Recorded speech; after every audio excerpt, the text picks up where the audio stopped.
નમસ્કાર વિદ્યાર્થી મિત્રો, હું ડૉક્ટર કુણાલ તરુણકુમાર શુક્લ વિશ્વકર્મા ગવર્મેન્ટ એન્જિનિયરિંગ કોલેજ ખાતે સહાયક પ્રાધ્યાપક ગણિતશાસ્ત્ર તરીકે ફરજ બજાવું છું.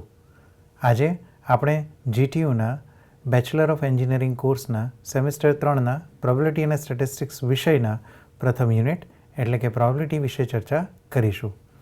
અગાઉ આપણે પ્રોબેબિલિટીનો ખ્યાલ મેળવેલો છે, શરતી સંભાવના વિશે વાત કરેલી છે. શરતી સંભાવના અમુક એક્ઝામ્પલ વધારે લઈશું અને બેઝ થિયરમ દ્વારા આપણે આગળ વધીશું. તો વિદ્યાર્થી મિત્રો, એક વધુ ઉદાહરણ લઈએ. રમવાના 52 પત્તાનો એક ઢગ છે, એમાંથી આપણે એક પછી એક એમ 3 પત્તા પસંદ કરીએ છીએ અને એ પણ પુરવણી સિવાય. જો ઘટનાઓ A1 એટલે કે પસંદ થયેલ પ્રથમ પત્તું લાલ રંગનું એકો હોય, A2 એટલે કે પસંદ થયેલું બીજું પત્તું 10 અથવા ગુલામ હોય અને A3 એટલે કે પસંદ થયેલ પત્તા પરનો ક્રમાંક 3થી વધુ અને 7થી ઓછો હોય, એટલે કે ચોગ્ગો હોઈ શકે, પંજો હોઈ શકે, છક્કો હોઈ શકે. તો આપણે અહીંયા શોધવાનું છે probability of A intersection B intersection C, એટલે કે આ ત્રણે ત્રણ ઘટનાઓ એક સાથે આવતી હોય એવું આપણે શોધવાનું છે. A1 એટલે પસંદ થયેલ પ્રથમ પત્તું લાલ રંગનો એકો હોય, A2 એટલે કે પસંદ થયેલું બીજું પત્તું 10 અથવા ગુલામ હોય અને A3 એટલે કે પસંદ થયેલા પત્તા પરનો ક્રમાંક 3થી વધુ હોય અને 7થી ઓછો હોય, એમ આપણે ઘટનાઓ તરીકે વિચારીશું. અહીં જો આપણે A1ની પ્રોબેબિલિટી શોધવાનો પ્રયત્ન કરીએ, એટલે કે પત્તું લાલ રંગનો એકો હોય. લાલ રંગનો એકો કયો હોઈ શકે? કાં તો ચરકટનો એકો હોઈ શકે, કાં તો લાલનો એકો હોઈ શકે. એટલે આપણી પાસે કુલ 2 શક્યતાઓ છે. કેટલામાંથી? તો કે 52માંથી. એટલે આની સંભાવના થશે 2/52. ત્યારબાદ આપણે એવું વિચારીએ છીએ કે બીજું પસંદ થયેલું પત્તું એ 10 અથવા ગુલામ હોય છે. એટલે કે પહેલાં A1 ઘટના ઘટી ચૂકી છે, એટલે કે પહેલું પત્તું લાલ રંગનો એકો સિલેક્ટ થઈ ગયેલો છે અને ત્યારબાદ આપણે બીજા પત્તા વિશે વાત કરીએ છીએ, એટલે કે A2ની ઘટના વિશે વાત કરીએ છીએ. જો મારે આની સંભાવના શોધવી હોય તો શરતી સંભાવના મને અહીંયા મળશે. કુલ 52 પત્તા હતા, એમાંથી આપણે પૂરણ સિવાય પસંદગી કરીએ છીએ, એટલે એક પત્તું ઓછું થઈ જશે. એટલે અહીંયા 52ની બદલે પત્તા થઈ જશે 51 અને 10 અથવા ગુલામ હોય એવા ટોટલ આપણી પાસે 8 પત્તા હોય છે. એટલે અહીંયાની પ્રોબેબિલિટી થશે 8/51. એવી જ રીતે હવે પહેલું અને બીજું પત્તું પસંદ થઈ ચૂક્યું છે, એટલે કે A1 પણ ઘટી ચૂકી છે અને A2 ઘટના પણ ઘટી ચૂકી છે. તો હવે એના આધારે ધારો કે A3 ઘટના અસ્તિત્વમાં આવે છે, તો એની પ્રોબેબિલિટી શોધવા માટે આપણે શું કરીશું? તો પહેલાં 2 પત્તા જતા રહ્યા છે, એટલે હવે આપણી પાસે પત્તા વધ્યા છે 50. એ 50 પત્તામાંથી 3થી વધુ હોય અને 7થી ઓછા હોય એવું પત્તું આપણે મેળવવાનું છે. એટલે કે ચોગ્ગો, પંજો અને છગ્ગો. આ ચોગ્ગો, પંજો અને છક્કો એ 4-4ની જોડીમાં આવશે, એટલે ટોટલ 12 પત્તા આપણી પાસે અવેલેબલ થશે. એટલે અહીંયા પ્રોબેબિલિટી થઈ જશે 12/50. હવે આપણે મેળવવાનું છે શું? તો આપણે મેળવીશું A1 intersection A2 intersection A3, એટલે કે ત્રણેય ઘટના એક સાથે ઘટે છે એવું આપણે કહીએ છીએ. પણ આ ઘટનાઓ વારાફરતી ઘટે છે, એટલે એકબીજા ઉપર આધારિત છે. એટલે અહીંયા આપણે સંભાવનાના ગુણાકારના નિયમનો ઉપયોગ કરવો પડે. સંભાવનાનો ગુણાકારનો નિયમ કહે છે કે જે ઘટના પ્રથમવાર અસ્તિત્વમાં આવે પહેલાં એની પ્રોબેબિલિટી લેવાની, પછી એના આધારે બીજી જે ઘટના આવી હોય એની પ્રોબેબિલિટી લેવાની, એટલે કે A2 ગિવન A1 આવશે. અને ત્યારબાદ આગળની જે 2 ઘટનાઓ ઘટેલી છે એના આધારે ત્રીજી ઘટના આવશે, એટલે કે A3 ક્યારે? કે જ્યારે A1 અને A2 ઓલરેડી બંને અસ્તિત્વમાં છે. તો આની પ્રોબેબિલિટીનો ગુણાકાર કરીશું. તો પહેલાંનો જવાબ છે 2/52, બીજાનો જવાબ છે 8/51 અને ત્રીજાનો જવાબ છે 12/50. આમ 3નો ગુણાકાર કરી અને આપણે સાદુરૂપ આપીએ તો આપણને જવાબ મળશે 8/5525, એટલે કે 55/25. તો આ થયું કે આપણે જ્યારે 3 પત્તાની પસંદગી કરતા હોઈએ તો પહેલું પત્તું લાલ રંગનો એકો આવે, બીજું પત્તું 200 અથવા ગુલામ આવે અને ત્રીજું પત્તું ચોગ્ગો, પંજો, છગ્ગો આ ત્રણમાંથી કોઈ એક હોય એની સંભાવના 8/55 થશે. એક વધુ ઉદાહરણ સાથે આપણે આગળ વધીએ. અહીંયા આપણને આપેલું છે કે એ તથા બી બંને નિરપેક્ષ ઘટનાઓ છે.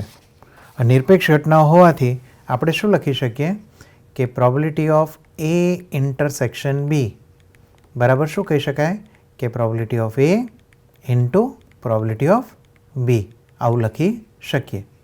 વધુમાં આપણને અહીંયા માહિતી આપેલી છે કે યુનિયનની પ્રોબેબિલિટી કેટલી છે 0.5. પી ઓફ એ આપણને આપેલા છે 0.2 અને આ બાકી બધાની કિંમતો આપણે અહીંયા મેળવવાની છે.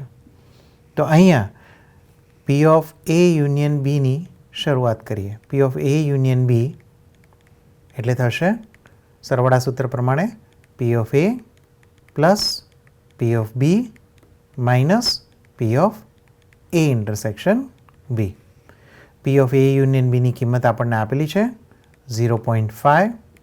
પી ઓફ એની કિંમત પણ આપણને આપેલી છે 0.2 પ્લસ પી ઓફ બીની કિંમત આપણને આપેલી નથી. P of B minus P of A intersection B એટલે આપણે લખી શકીએ છીએ કે પી એ ઇન્ટુ પીબી. એટલે અહીંયા આવી જશે પી એ ઇન્ટુ પીબી, જ્યાં પી એ તરીકે ફરીથી આપણે 0.2ને રિપ્લેસ કરી શકીશું. એટલે અહીંયા આપણી પાસે થઈ જશે 0.5 ઇઝ ઇક્વલ ટુ 0.2 પ્લસ આ બંનેમાંથી પીબી કોમન નીકળી જશે. અહીંયાથી વધશે 1 અને અહીંયાથી વધશે -0.2. 0.2 એટલે થઈ જશે 0.8 એટલે પીબી ઇન્ટુ 0.8 ઇક્વલ ટુ 0.5માંથી 0.2 જતા રહેશે એટલે વધશે 0.3. એટલે કે P of B equal to આપણી પાસે આવી જશે 0.3 ડિવાઇડેડ બાય 0.8 એટલે કે 3/8 આવશે. ચાલો, તો આના પરથી આપણને શું મળી ગયું? પી ઓફ બી મળી ગયું. હવે આપણે શું શોધવાનું છે? બીજું પ્રોબેબિલિટી ઓફ એ ઇન્ટરસેક્શન બી શોધવી છે. તો પી ઓફ એ આપણી પાસે પહેલેથી અવેલેબલ હતા. પી ઓફ એ એટલે થશે 0.2 અને પી ઓફ બી એટલે થશે 3/8. એટલે 0.2 એટલે 2/10 લખી શકાય અને પી ઓફ બી એટલે થશે 3/8. એટલે અહીંયા આપણી પાસે આવી જશે 2 4 8, 3/4 એટલે 0.75 થશે. 0.75 upon 10 એટલે આપણી પાસે આવશે 0.075. એટલે આ ઇન્ટરસેક્શન માટેની સંભાવના થશે. એ જ રીતે જો મારે અહીંયા મેળવવાનું છે P of A intersection B dash, તો P of A minus B એટલે થઈ જશે P of A intersection B dash. એનો જવાબ થઈ જશે એટલે કે એના લેવાના છે અને બીના લેવાના નથી. In short, P of any probability લેવાની અને એમાંથી એ ઇન્ટરસેક્શન બીની પ્રોબેબિલિટી આપણે બાદ કરી દઈશું. તો પી ઓફ એની પ્રોબેબિલિટી આપણી પાસે છે 0.2, એમાંથી આપણે બાદ કરવાના છે 0.075 એટલે આપણી પાસે આન્સર આવશે 0.1, 2 અને 5. એ જ રીતે આપણે જો probability of A dash intersection B મેળવવું હોય તો શું થશે? તો probability of A dash intersection B એનો મતલબ કે એ લેવાના નથી, તો બીમાંથી ઇન્ટરસેક્શનવાળો ભાગ કાઢી નાખીશું. બીની કિંમત મળી હતી આપણને 3/8 માઇનસ એ ઇન્ટરસેક્શન બી આપણને મળ્યા 0.75/10 અથવા આપણે આ રીતે પણ વિચારી શકીએ 3 2 6/80.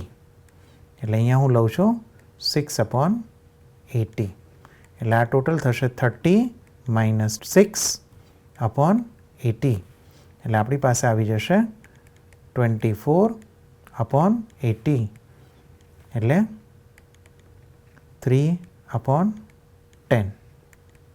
કોની કિંમત મળશે? એ ડેશ ઇન્ટરસેક્શન બી ડેશની મળી જશે.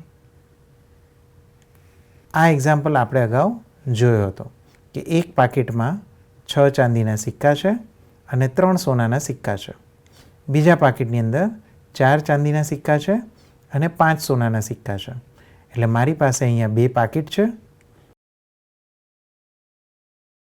આ પહેલું પાકીટ જેને હું નામ આપું છું B1 અને બીજું પાકીટ કે જેને નામ આપું છું B2.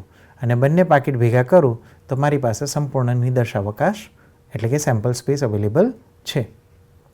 હવે આની અંદર ચાંદીના પણ સિક્કા છે અને સોનાના પણ સિક્કા છે. તો ચાંદીના સિક્કાના વાળાને સેટને હું કહું A અને સોનાના સિક્કાવાળાના સેટને કહું S. તો આ A અને S આ બંને ઘટનાઓ B1 પર પણ આધારિત છે અને B2 પર પણ આધારિત છે. એનો મતલબ કે એનું અસ્તિત્વ B1 અને B2 બંને પર છે. તો આમ જો પહેલાં હું પાકીટ પસંદ કરું અને પછી નક્કી કરું કે મારે ચાંદીનો સિક્કો લેવો છે કે સોનાનો સિક્કો તો મને સરળતાથી મળશે. એટલે કે જો હું ક્રમવાઇઝ જઉં તો આ પ્રયોગને આપણે વિચારીએ તો પહેલાં આપણે પાકીટ પસંદ કરવાનું આવે છે અને ત્યારબાદ સિક્કો પસંદ કરવાનો આવે છે. તો પહેલાં પાકીટની પસંદગી કરીએ તો આપણી પાસે આવશે પ્રોબેબિલિટી ઓફ B1 એટલે કે 0.5 આવશે અને પ્રોબેબિલિટી ઓફ B2 એ પણ શું આવશે 0.5 જ આવશે. અને પછી હું એમાંથી ચાંદીનો સિક્કો કે સોનાનો સિક્કો સિલેક્ટ કરું છું. ધારો કે મેં B1 પાકીટ સિલેક્ટ કર્યું અને ત્યારબાદ એમાંથી હું ચાંદીનો સિક્કો સિલેક્ટ કરું તો મારી પાસે પોસિબિલિટી કેટલી થશે? તો પહેલાં પાકીટમાં ચાંદીના સિક્કા 6 છે અને કુલ સિક્કા 9 છે. તો ત્યાં પોસિબિલિટી થશે 6/9. એવી જ રીતે જો હું B2 પાકીટ સિલેક્ટ કરું અને એમાંથી ચાંદીનો સિક્કો સિલેક્ટ કરું તો મારી પાસે 4 + 5 એમ કુલ 9 સિક્કા છે અને 9 સિક્કામાંથી ચાંદીના સિક્કા કેટલા છે? 4 છે. એટલે અહીંયા આવશે 4/9. એટલે જ્યારે ક્રમબદ્ધ આપણે જતા હોઈએ છીએ ત્યારે પ્રોબેબિલિટી શોધવું સરળ છે. પછી એ શરતી સંભાવના કેમ ન હોય? ધારો કે કોઈ મને એવો પ્રશ્ન પૂછે કે મેં સિક્કો જે મને તમે આપ્યો એ ચાંદીનો સિક્કો છે. હવે આ ચાંદીનો સિક્કો B1 પાકીટમાંથી આવ્યો હશે એની શું સંભાવના? અથવા ચાંદીનો સિક્કો B2 પાકીટમાંથી આવ્યો હોય એની શું સંભાવના? એટલે કે મને પહેલેથી ખબર છે કે આ ચાંદીનો સિક્કો છે અને હવે હું વિચારું છું કે B1માંથી સિક્કો સિલેક્ટ કરેલો હોય એની સંભાવના કેટલી? એટલે કે મારે રિવર્સ ઓર્ડરમાં જવું પડે છે એટલે કે ઊંધા ક્રમમાં જવું પડે છે. તો આ માટે બેઇઝે આપણને સરસ મજાનો એક થિયરમ ડેવલપ કરીને આપ્યો હતો. એ સમજવા માટે અહીંયા થોડું સમજણ મેળવી લઈએ.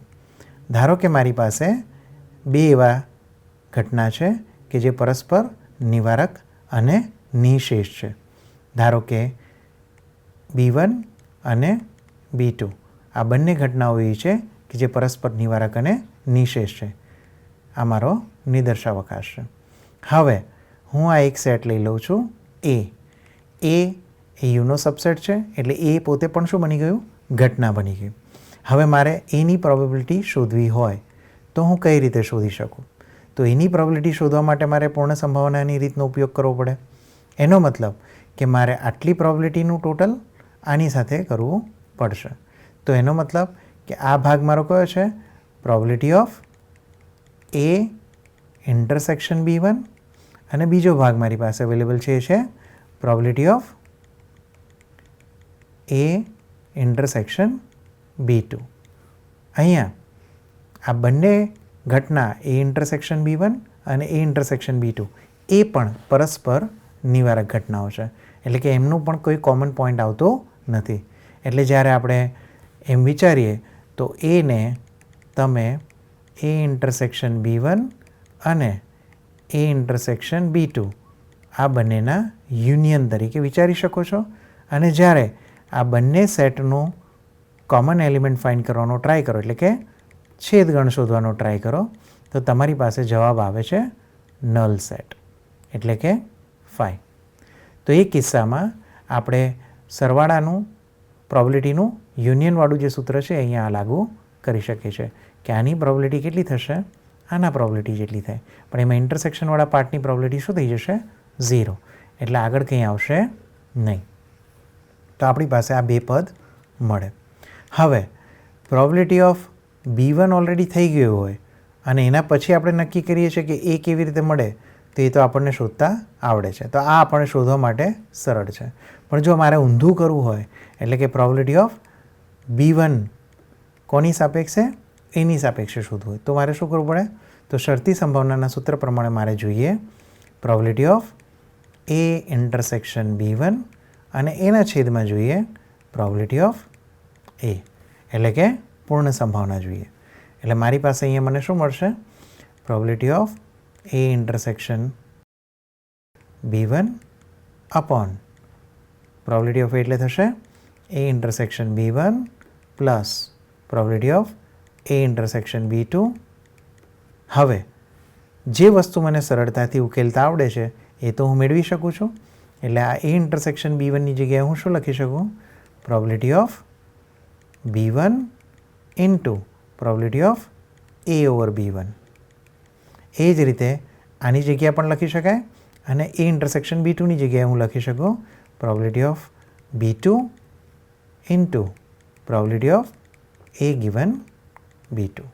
તો આમ મારી પાસે અહીંયા એક B1 ઓવર A એટલે કે પહેલાં એ ઘટના ઘટી ચૂકી છે એવું મને ખબર છે અને એના ઉપરથી મારે B1માંથી ઘટના ઘટેલી છે એવું વિચારવું હોય તો હું વિચારી શકું છું. તો આ જે થિયરમ આપણને મળે છે એ થિયરમ આપણને આપ્યો છે બેઝે. એટલા માટે આપણે એને બેઝ થિયરમ તરીકે પણ ઓળખીએ છીએ. અહીંયા થિયરમ શું કહે છે કે ધારો કે A1, A2 and so on AN આ તમામ ઘટનાઓ છે એ પરસ્પર નિવારક અને નિશેષ ઘટનાઓ છે. સાથે સાથે દરેકે દરેક કેવી છે? શક્ય ઘટનાઓ આપેલી છે. એટલે કે કોઈની પ્રોબેબિલિટી 0 થતી નથી. આ તમામ ઘટનાઓમાંથી કોઈ ઘટના પર આધારિત ઘટના આપણે B લઈએ ત્યારે જ્યારે B ઓલરેડી અકર થઈ ગઈ છે અને AIમાંથી એ થાય છે એ શોધવા માટે થઈને આપણે આ બેઝ થિયરમના સૂત્રનો ઉપયોગ કરી શકીએ છીએ. હમણાં જે આપણે ઉપર ચર્ચા કરી આ એનું વ્યાપક સ્વરૂપ છે. ફરીથી એકવાર સમજાવું. અહીંયા મારી પાસે કુલ ધારો કે 3 સેટ છે. પહેલો સેટ આપું છું A1, બીજો સેટ લઈએ છે A2 અને ત્રીજો સેટ લઈ લઈએ A3. અને આ ઇવેન્ટ B એ 3 ઉપર વ્યાખ્યાયિત થયેલી છે. તો સરળતાથી આપણને શું મળી જશે કે આપણે P ઓફ A1 નક્કી કરી શકીશું કારણ કે નોટ ઇક્વલ ટુ 0 આપણને આપેલા છે. P ઓફ A2 પણ નક્કી કરી શકાશે અને એ જ રીતે P ઓફ A3 પણ નક્કી કરી શકાશે. એ જ રીતે A1 ઇવેન્ટ અકર થયા પછી B અકર થાય છે એટલે કે B અસ્તિત્વમાં આવે છે એની સંભાવના જો શોધવી હોય તો B ઓવર A1 આપણે આ પણ સરળતાથી શોધી શકીશું. એ જ રીતે B of B over A2 પણ મળી શકે અને probability of B over A3 પણ આપણને મળી જશે. હવે આ બધાનો ઉપયોગ કરીએ તો આપણી પાસે શું મળી જશે? Probability of AI over B equal to લખાય probability of AI intersection B છેદમાં શું થશે? Probability of B. પણ પ્રોબેબિલિટી ઓફ B શું છે? તો પ્રોબેબિલિટી ઓફ B થશે અહીંયા A1 ઇન્ટરસેક્શન B થશે, A2 ઇન્ટરસેક્શન B થશે અને A3 ઇન્ટરસેક્શન B થશે. એટલે અહીંયા મારી પાસે આવશે P of AI intersection B છેદમાં P of A1 intersection B plus P of A2 intersection B plus P of A3 intersection B. જ્યાં આઈની બદલે તમે 1, 2 અથવા 3 લઈ શકો છો. એટલે તમને જે આ ઉપરનું સ્વરૂપ છે એ n બરાબર 3 માટે આપણે આ સમીકરણ મેળવ્યું છે. ચાલો હવે આને આપણે વિગતવાર ઉદાહરણ સાથે ખ્યાલ મેળવવાનો પ્રયત્ન કરીએ. ધારો કે બેગની અંદર આપણને 2 સફેદ અને 3 લાલ દડા આપેલા છે. બેગ B છે જેની અંદર 4 સફેદ અને 5 લાલ દડા આપેલા છે. એક દડાની પસંદગી આપણે અહીંયા રેન્ડમલી કરવાની છે અને ધારો કે એ દડો લાલ રંગનો પ્રાપ્ત થાય એ આપણે વિચારવાનું છે. દડો લાલ રંગનો પસંદ થાય અને તે બેગ બીમાંથી પસંદ થયેલો હોય તો તેની સંભાવના આપણે અહીંયા મેળવવાની છે. તો અહીંયા જોઈ શકીએ છીએ કે આપણે 3 પ્રકારની વસ્તુની વાત કરીએ છીએ. કાં તો આપણે બેગ પસંદ કરીએ છીએ એ, કાં તો બેગ બી પસંદ કરીએ છીએ, અને ત્રીજી વસ્તુ એ લાલ રંગના દડાની પસંદગીની વાત છે. તો અહીંયા A1 તરીકે હું લઈ લઉં છું કે દડો એ પ્રથમ બેગ એમાંથી પસંદ કરવામાં આવે છે. A2 તરીકે લઈ લઉં છું કે દડો બીજી બેગ બીમાંથી પસંદ કરવામાં આવે, અને બી તરીકે હું લઉં છું કે ધારો કે પસંદ કરેલો દડો એ કેવો છે, લાલ રંગનો છે. તો અહીંયા આપણે જોઈ શકીએ છીએ કે જ્યારે હું A1ની પ્રોબેબિલિટી શોધવાનો પ્રયત્ન કરું, એટલે કે મારી પાસે કુલ 2 બેગ છે. એક બેગ છે A અને બીજી બેગ છે બી. બંનેમાંથી કોઈ એક બેગ યાદચ્છિક રીતે પસંદ કરવાની છે. તો સંભાવના કેટલી થશે? કોઈ પણ એક જ સિલેક્ટ થશે આઉટ ઓફ 2, એટલે કે 2માંથી. એટલે સંભાવના અહીંયા થઈ જશે 1/2. એ જ રીતે A2ની પ્રોબેબિલિટી પણ કેટલી થઈ જશે? 1/2 થઈ જશે. અહીંયા બંને નોન ઝીરો મળે છે, જે આપણે જોઈ શકીએ છીએ. હવે બેગ એ પસંદ કરી અને એમાંથી લાલ દડો પસંદ થાય તેની સંભાવના આપણે વિચારીએ. બેગ એની અંદર કેટલા દડા છે? તો 2 સફેદ અને 3 લાલ દડા છે. તો અહીંયા 2 સફેદ અને 3 લાલ કલરના દડા છે, જેમાંથી આપણે એક દડો પસંદ કરવાનો છે અને એ લાલ હોય. એટલે કે બીની પોસિબિલિટી લેવાની છે. ક્યારે? જ્યારે ઇવેન્ટ A1 ઓલરેડી અકર થઈ ગઈ હોય. એની પ્રોબેબિલિટી શોધો. તો શું થશે? કુલ પોસિબિલિટી કેટલી છે? તો 2 અને 3 5. એમાંથી લાલ દડો આવે એની પોસિબિલિટી કેટલી છે? તો 3 ઓપ્શન છે કે લાલ દડો આવી શકે. તો આની પ્રોબેબિલિટી થઈ જશે 3/5. એ જ રીતે જ્યારે આપણે બેગ બી વિશે વાત કરીએ, તો બેગ બીની અંદર 4 સફેદ અને 5 લાલ દડા છે. તો અહીંયા હું લઈશ 4 સફેદ અને 5 લાલ કલરના દડા. જ્યારે બેગ બી પસંદ કરું છું, એટલે કે ઓલરેડી ઇવેન્ટ A2 અકર થઈ ગઈ છે, અને એમાંથી હું લાલ રંગનો દડો પસંદ કરું છું, એટલે કે બી ઇવેન્ટ આવે છે. તો એની પ્રોબેબિલિટી મને કેવી રીતે મળશે? તો કુલ અહીંયા આપણી પાસે ઓપોર્ચ્યુનિટી છે 5 ને 4 9 પોસિબિલિટી છે, જેમાંથી લાલ દડો થાય એવી 5 શક્યતાઓ છે.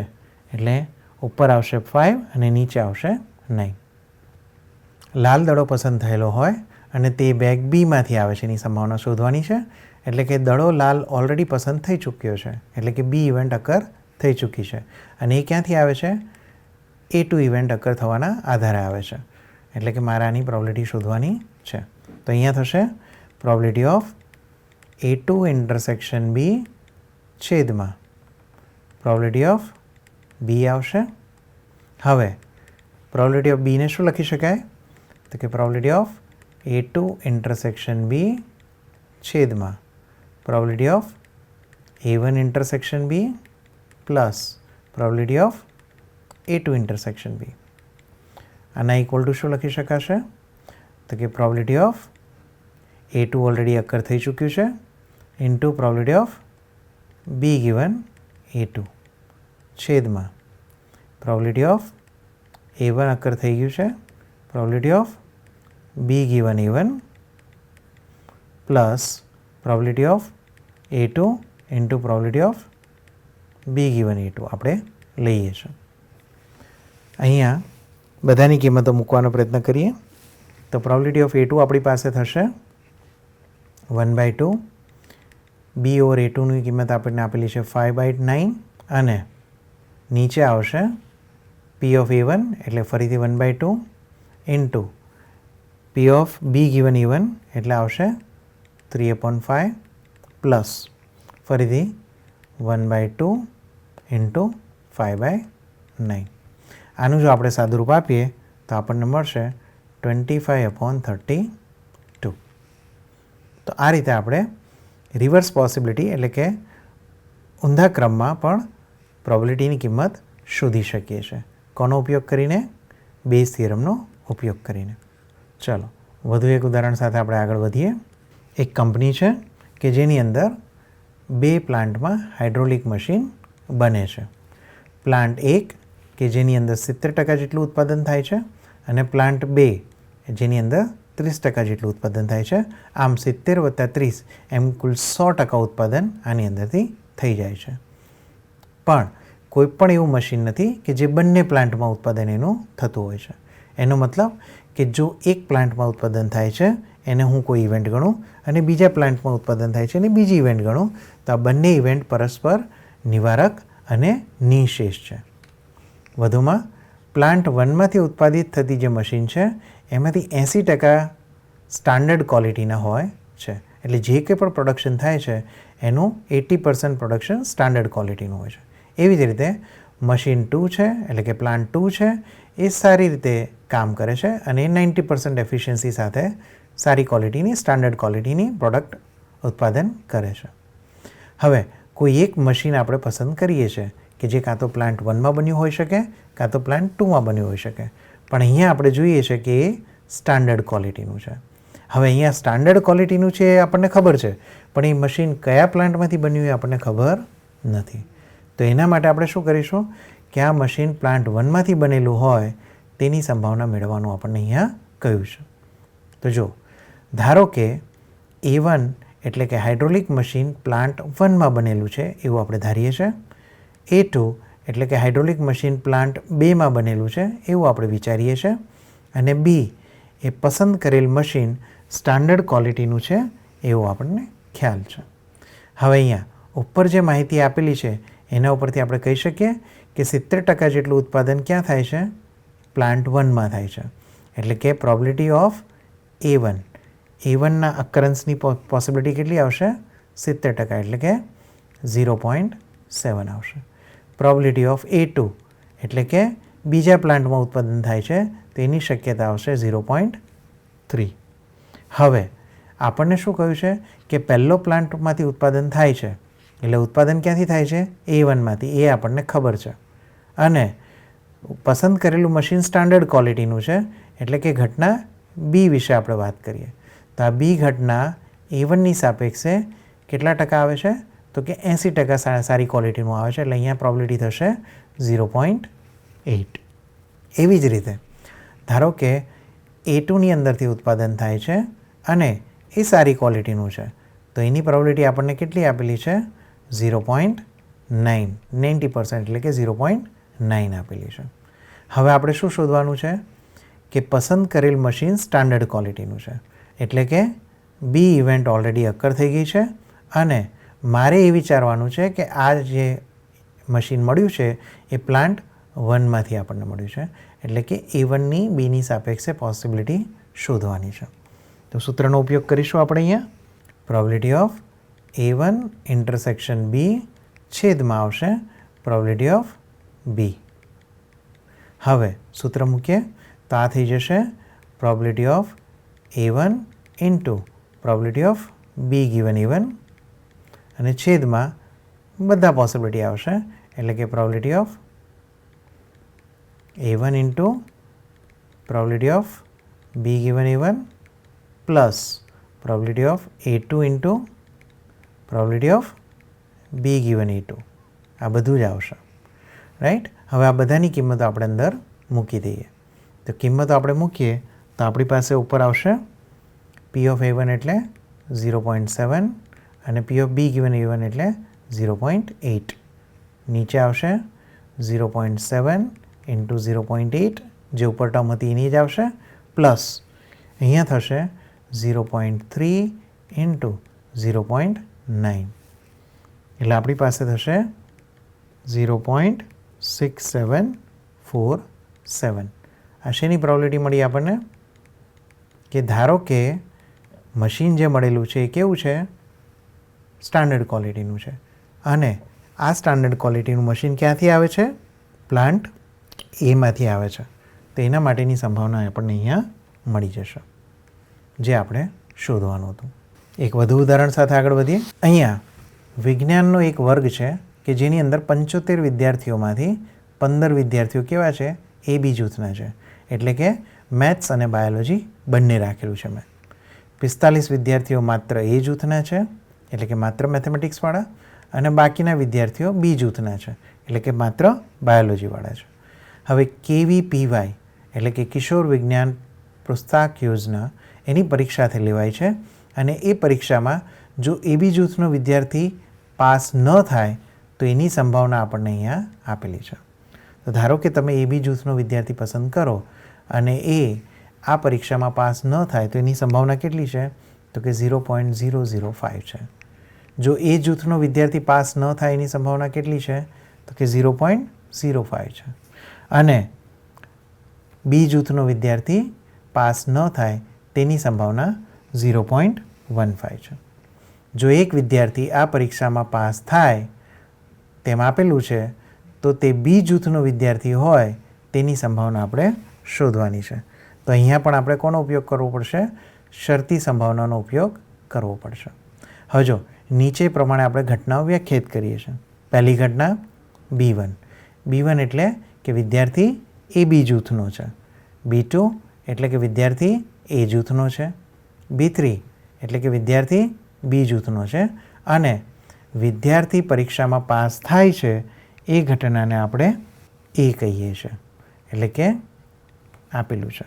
તો હવે અહીંયા પ્રોબેબિલિટી ઓફ B1 શું થશે? તો કે પ્રોબેબિલિટી ઓફ B1 થઈ જશે 15/75. 15/75.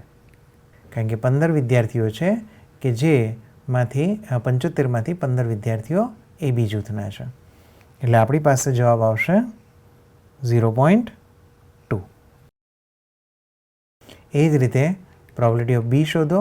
એનો મતલબ કે વિદ્યાર્થી એ જૂથનો છે તો એના માટે શું થશે? તો એ થશે 45/75. એટલે જવાબ થઈ જશે 0.6.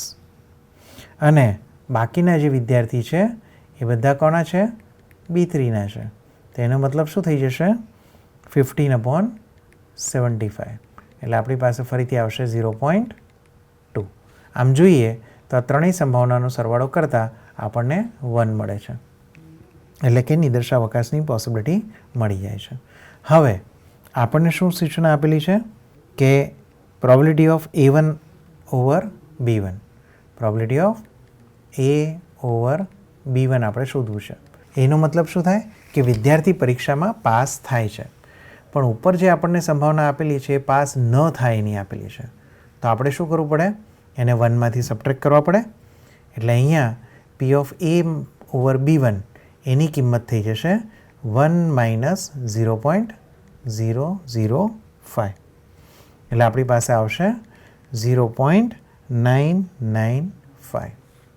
એ જ રીતે જ્યારે આપણે P ઓફ A ઓવર B2ની શોધીએ, એટલે કે વિદ્યાર્થી કયા ગ્રુપનો છે? એ જૂથનો છે, બરાબર.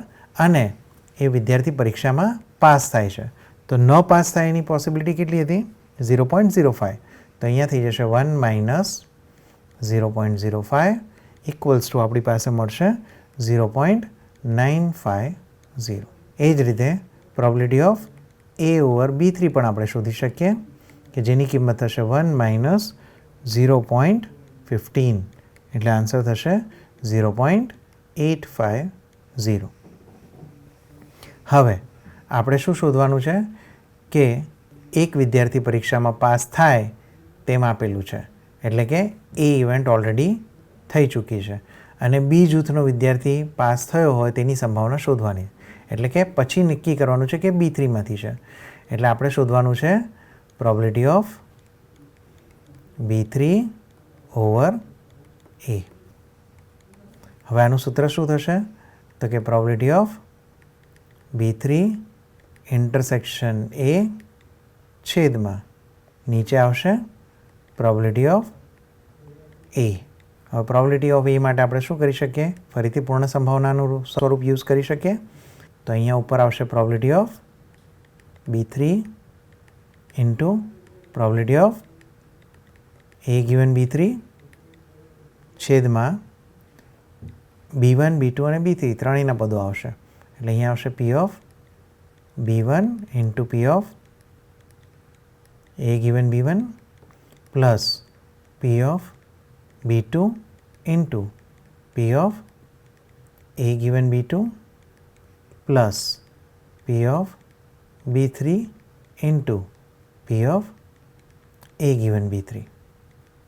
હવે આ બધાની આપણે શું મૂકવી પડશે? કિંમતો મૂકવી પડશે. તો એટલે આપણી પાસે શું થશે અહીંયા?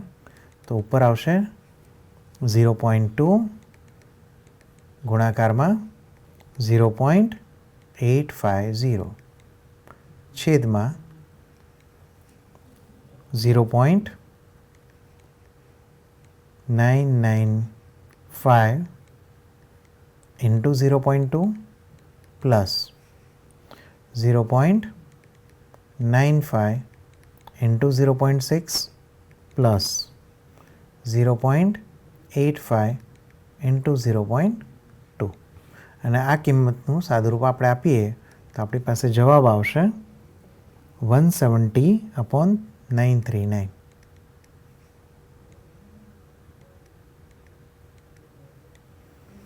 રાઈટ? તો આ રીતે આપણે બેઝ થિયરમનો ઉપયોગ કરી અને પ્રોબેબિલિટીની કિંમત શોધી શકીએ છીએ. વધુ ઉદાહરણ સાથે આપણે આગળ વધીએ. રમેશભાઈ છે એક હોટલ એક્સમાં જાય છે, તેની સંભાવના 20% છે. હોટલ વાયમાં જાય એની સંભાવના 50% છે અને હોટલ ઝેડમાં જાય તેની સંભાવના 30% છે. હવે આ હોટલ એક્સ, વાય અને ઝેડ એના અનુક્રમે 5%, 4% અને 8% રૂમો એવા છે કે જેમાં સગવડનો અભાવ જણાય છે, એટલે કે પૂરતી સગવડ મળતી નથી, વ્યવસ્થા સુચારુ નથી. રમેશભાઈને હોટલના રૂમમાં સગવડ ન મળી એ આપણને ખબર છે, ત્યારે તેઓ હોટલ ઝેડમાં ગયા હશે તેની સંભાવના કેટલી થાય? હવે કોઈ વ્યક્તિ હોટલમાં જાય અને પછી એને સગવડ નથી મળી એની સંભાવના કેલ્ક્યુલેટ કરવી આપણા માટે સરળ છે, પણ આ તો આપણે ઊંધું કરવાનું છે કે આપણને ખબર જ નથી કે કઈ હોટલમાં ગયા છે, પણ એટલું ખબર છે કે એને સગવડ બરાબર મળી નથી. હવે ધારો કે જો ઝેડમાં ગયા હોય તો એની શક્યતા કેટલી છે? તો અહીંયા હું શું કરું છું? ધારી લઉં છું કે એક્સ એવી ઘટના છે કે રમેશભાઈ હોટલ એક્સમાં જાય છે, વાય ઘટનામાં રમેશભાઈ હોટલ વાયમાં જાય છે, ઝેડ ઘટના એવું કહે છે કે રમેશભાઈ હોટલ ઝેડમાં જાય છે, અને બી ઘટના એવી છે કે રમેશભાઈને હોટલમાં પૂરતી સગવડ મળતી નથી. તો આનો મતલબ શું થયો? આપણે બધી પ્રોબેબિલિટી શોધવી પડશે. તો પ્રોબેબિલિટી ઓફ એક્સ શું થશે? તો હોટલ એક્સમાં જાય એની સંભાવના કેટલી થશે? તો કે 0.2 થશે. પ્રોબેબિલિટી ઓફ વાય કેટલા મળશે આપણને આ કિસ્સામાં? તો કે 0.5, કારણ કે 50% ચાન્સીસ છે કે હોટલ વાયમાં જાય. પ્રોબેબિલિટી ઓફ ઝેડ આપણને અહીંયા કેટલા મળશે? એ થશે 0.3. આમ આપણને P of X, P of Y અને પી ઓફ ઝેડ મળી જાય છે. હવે ધારો કે વ્યક્તિ એટલે કે રમેશભાઈ પોતે એક્સ હોટલમાં જાય છે અને પછી એમને ખબર પડે છે કે રૂમ બરાબર નથી અથવા સગવડ પૂરતી નથી, તો એ કિસ્સામાં પ્રોબેબિલિટી કેટલી થાય છે? તો એ કિસ્સામાં આપણને પ્રોબેબિલિટી આપેલી છે 0.05. કેમ? કારણ કે આપણને આપેલું છે કે એ 5% છે. એવી રીતે probability of B over Y એ કેટલા આપણને આપેલા છે? 4%, એટલે કે 0.04. અને probability of B over Z એ આપણને આપેલા છે 0.08, એટલે કે 8%ની વાત થયેલી છે. હવે આપણે શું શોધવાનું છે કે રમેશભાઈ છે એમને સગવડ બરાબર મળી નથી, એટલે બી આપણને ખબર છે અને એ હોટલ ઝેડમાં ગયા હોઈ શકે એની સંભાવના આપણે શોધવાની છે. તો આ કઈ રીતે મળશે? તો બેઝ થિયરમનો ફરીથી અહીંયા ઉપયોગ કરી શકાય.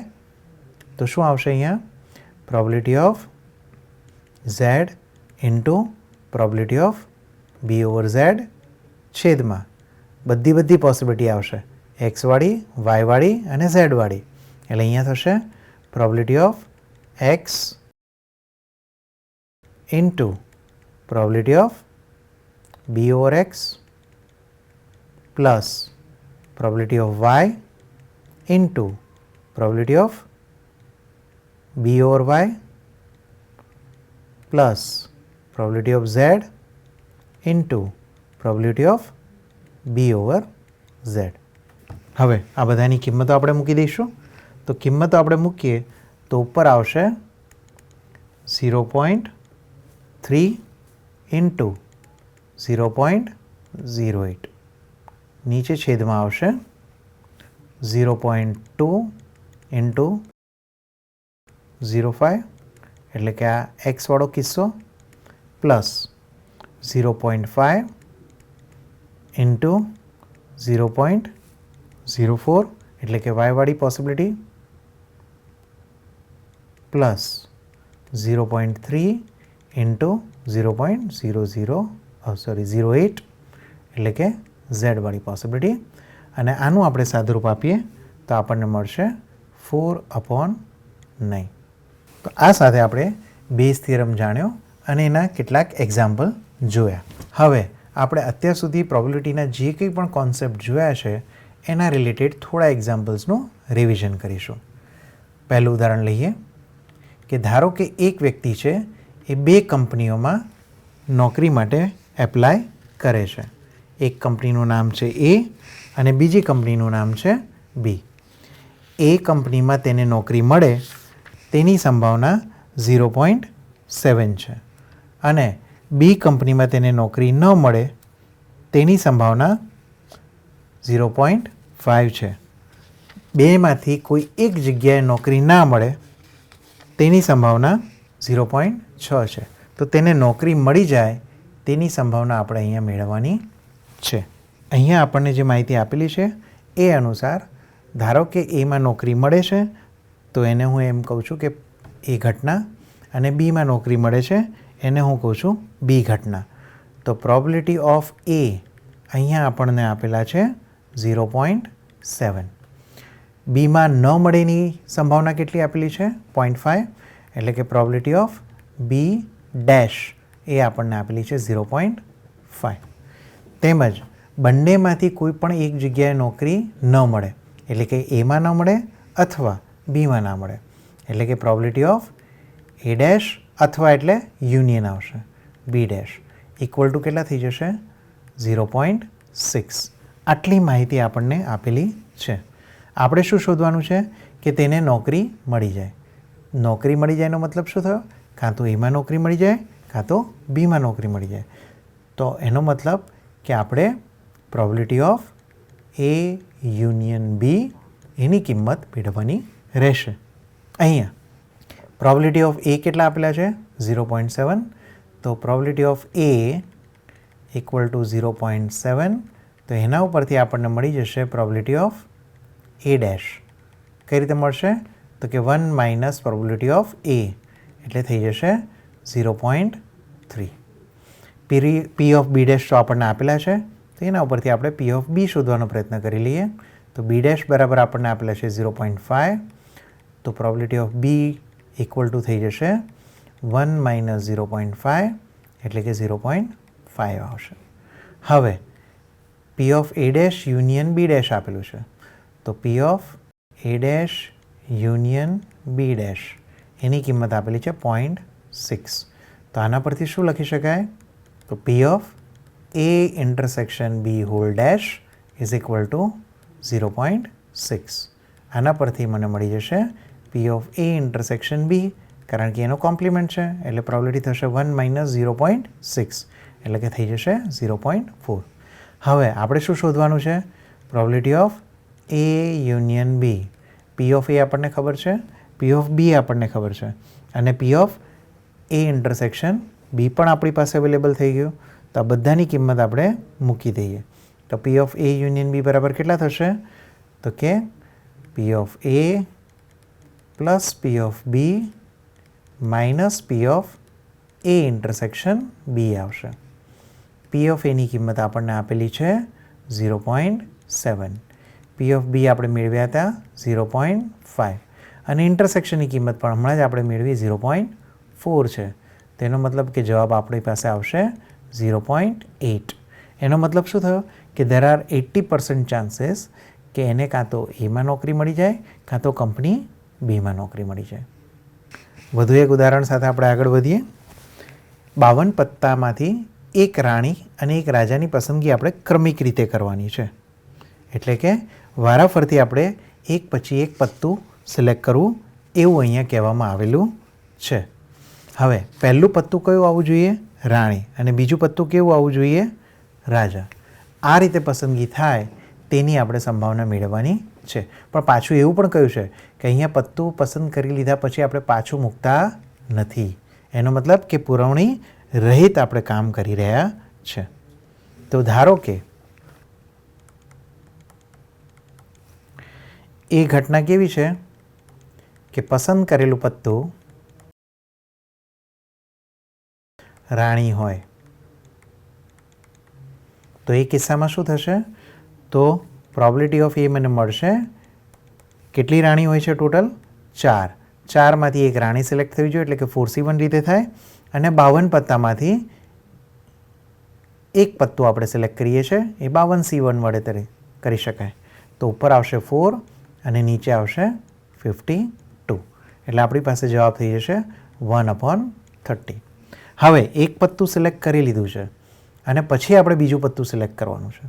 તો અહીંયા બી તરીકે હું લઉં છું કે પસંદ કરેલ પત્તું એ રાજા હોય. જો પસંદ કરેલું પત્તું રાજા હોય તો એ કિસ્સામાં મને પ્રોબેબિલિટી ઓફ બી શોધવા પડે. પણ અહીંયા આપણે પુરવણી સિવાય કામ કરી રહ્યા છે, એટલે કે આ જે બી હું શોધીશ એ કોની સાપેક્ષે શોધીશ? એ ધ્યાનમાં રાખીને કે ઇવેન્ટ એ જે છે એ ઓલરેડી અકર થઈ ગઈ છે. હવે રાજા કેટલા હોય છે? તો પહેલાં તો આપણે રાણી સિલેક્ટ કરેલી હતી, એટલે ફરીથી રાણી સિલેક્ટ કરવાની નથી. એટલે આપણી પાસે રાજા કુલ 4 અવેલેબલ હતા. એ 4 રાજામાંથી એક રાજા આપણે અહીંયા સિલેક્ટ કરીશું, એટલે કે 4C1 રીતે કરીશું. અને બાકી કેટલા વધ્યા પત્તા? 51. એટલે 51માંથી એક પત્તું સિલેક્ટ કરવાનું, એટલે કેટલી રીતે થશે? 4/51ની રીતે થશે.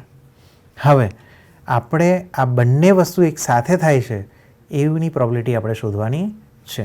એનો મતલબ કે પહેલું પસંદ કરેલું પત્તું રાણી હોય અને બીજું પસંદ કરેલું પત્તું રાજા હોય, એટલે કે એ ઇન્ટરસેક્શન બીની કિંમત આપણે શોધવાની છે. તો કઈ રીતે શોધી શકાય?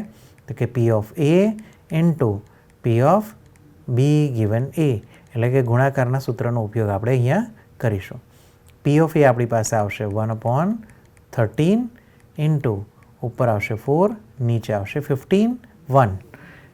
એટલે છેલ્લો જવાબ આપણી પાસે આવશે 4/663. વધુ એક ઉદાહરણ સાથે આપણે આગળ વધીએ. એક થેલામાં 3 લાલ અને 4 સફેદ દડા છે અને પુરવણી સિવાય 2 દડા પસંદ કરવામાં આવે છે. પુરવણી સિવાયનો મતલબ શું થાય? કે એક વખત સિલેક્ટ કરેલો દડો પછી ફરીવાર આપણે અંદર પાછો મૂકતા નથી. અને આ બંને દડા લાલ હોવાની સંભાવના કેટલી થશે એ આપણે મેળવવાનું છે. તો અહીંયા હું પહેલાં ધારી લઉં છું ઇવેન્ટ એ, એટલે કે ઘટના એ બરાબર શું લઈ લઉં છું કે ધારો કે પહેલો દડો સિલેક્ટ કરેલો જે છે એ કેવો છે? લાલ છે.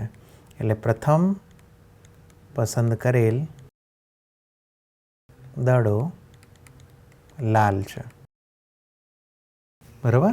તો એનો મતલબ કે એની સંભાવના હું શોધી શકીશ. P of A બરાબર કેટલા થશે? તો કુલ કેટલા દડા આપણી પાસે છે? 4 અને 3 7. એટલે કુલ 7 ઓપ્શન છે. એમાંથી 3 ઓપ્શન એવા છે કે જે લાલને ફેવર કરશે, એટલે કે 3/7 થશે. બી ઘટના બરાબર હું લઈ લઉં છું કે બીજો પસંદ કરેલો દડો લાલ છે, પ્રોવાઇડેડ કે પહેલો પસંદ કરેલો દડો લાલ ઓલરેડી છે. તો એ કિસ્સામાં શું થશે કે P of B આપણે જાણીએ છીએ કે બી કોની સાપેક્ષે અકર થાય છે? એની સાપેક્ષે. તો પહેલાં કેટલા દડા હતા? 7. એમાંથી એક સિલેક્ટ થઈ ગયો, એને બહાર લઈ લીધો અને એ પાછો લાલ હતો. બરાબર? એનો મતલબ કે 7માંથી કુલ દડા હવે રહ્યા 6.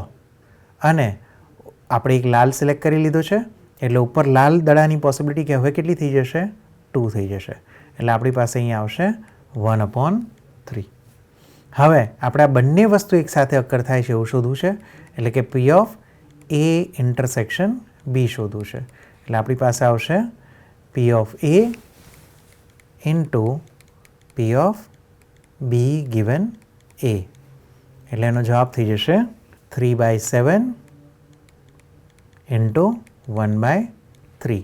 એટલે ફાઇનલી આપણી પાસે મળશે 1/7. અહીંયા વધુ એક ઉદાહરણ લઈએ. ઘટનાઓ A અને B માટે A ઇન્ટરસેક્શન B ડેશ એટલે કે 0.4 કિંમત આપેલી છે. P of A ઇન્ટરસેક્શન Bની કિંમત આપેલી છે 0.2 અને P of B ડેશની કિંમત આપેલી છે 0.7.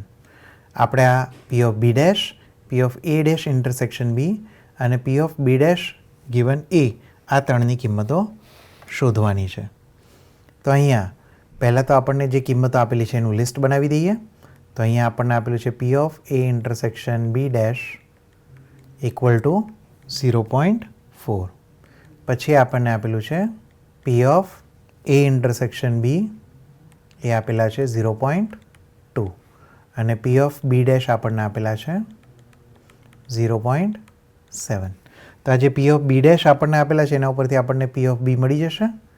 તો P of B equal to, અહીંયા આપણે પી ઓફ બી શોધવાના છે એટલે થઈ જશે 1 minus P of B dash, એટલે થશે 1 માઇનસ 0.7 એટલે કે 0.3 થઈ જશે, જે આપણે શોધવાનું હતું.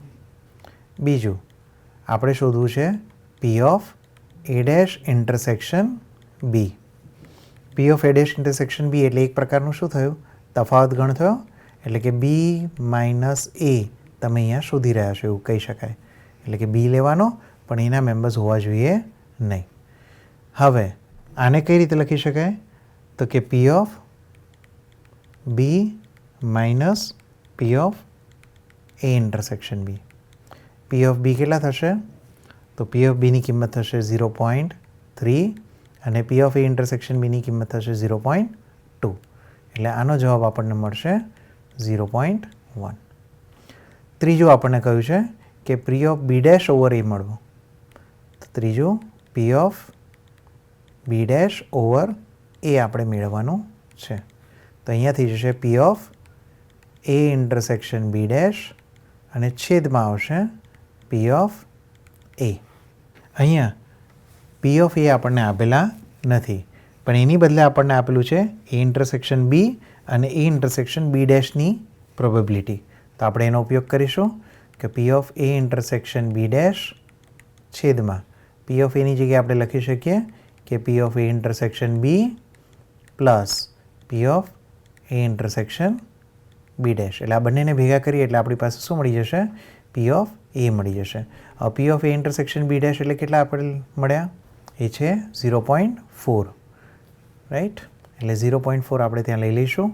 અહીંયા 0.4 છેદમાં અહીંયા આવશે 0.4 અને એ ઇન્ટરસેક્શન બીની કિંમત આપણને આપેલી છે 0.2.